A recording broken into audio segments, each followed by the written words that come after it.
तीसरा अंक है, स्थान है जंगल। महंत जी और नारायण दास एक ओर से चलकर आते हैं, राम भजो गाते हुए आते हैं, तो दूसरी ओर से गोवर्धन दास अंधेर नगरी चौपट राजा टके सिर भाजी टके सिर खाजा गाते हुए आता है। महंत कहते हैं, बच्चा गोवर्धन दास कह क्या भिक्षा लाया? गठरी तो बहुत भारी मालूम पड़ती है। गोवर्धन दास कहता, बाबा जी महाराज बड़े माल लाया हूं, 3.5 सेर मिठाई है। महंत कहता, देखूं बच्चा? मिठाई की झोली अपने सामने रखकर खोलकर देखता है। वाह वाह वाह वाह वाह बच्चा, इतनी मिठाई कहाँ से लाया? किस धर्मात्मा से भेंट हुई? तो गोवर्धन दास कहता है, गुरुजी महाराज 7 पैसे भीख में मिले थे, उसी से इतनी मिठाई लाया है। महंत कहता है, बच्चा गोवर्धन दास, नारायण दास ने मुझसे कहा था कि यहाँ सब चीज टके सेर बिकता, तो मैंने इसकी बात का विश्वास नहीं किया था। बच्चा यह कौन सी नगरी है और इसका राजा कौन है जहाँ टके सेर भाजी और टके सेर खाजा है? तो गोवर्धन दास कहता है, अंधेर नगरी चौपट राजा टके सिर भाजी टके सिर खाजा। तो बच्चा ऐसी नगरी में रहना उचित नहीं है जहाँ टके सेर भाजी और टके सेर ही खाजा हो।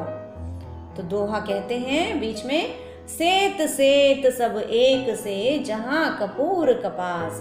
सेत सेत यानी श्वेत रंग वाली चीजें सब एक जैसे लगते हैं, सब एक जैसे लगते हैं। जहाँ पे कपूर और कपास दोनों श्वेत रंग के होते हैं, एक जैसे लगते हैं, लेकिन दोनों एक दूसरे के दुश्मन होते हैं।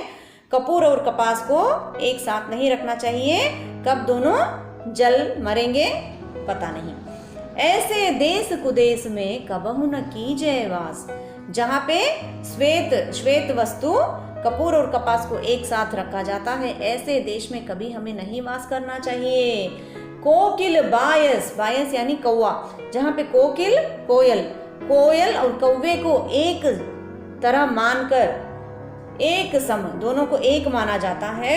पंडित मूर्ख एक, पंडितों को मूर्ख को एक माना जाता है। इंद्रायन दाड़िम विषय जहान नेक विवेक। इंद्रायन यानी लाल रंग का एक सुंदर लेकिन कड़वा फल। तो वो फल और अनार, दाड़िम यानी अनार, तो जहाँ पे एक इंद्रायन जैसे एक दाड़िम फल, एक फल कड़वा फल तथा अनार जैसे एक फल, दोनों को एक ही रूप में देखा जाता है, तो ऐसे में कोई विवेक नहीं बचता है। बस ये ऐसे देश नहीं, कनक वृष्टि जो हो, जहाँ पे कनक की वृष्टि हो रही है, कनक यानी सोना, जहाँ पे सोने की वृष्टि हो रही है, जहाँ पे सोने की बरसात हो रही है, ऐसे देश में बिल्कुल नहीं रहना है। रहिए तो दुख पाइए, प्राण दीजिए रोए। फिर भी तुम ऐसे देश में यदि आप रहोगे तो क्या करना पड़ेगा? अपने प्राण को खोना पड़ेगा। दुख के बिना कुछ नहीं मिलने वाला।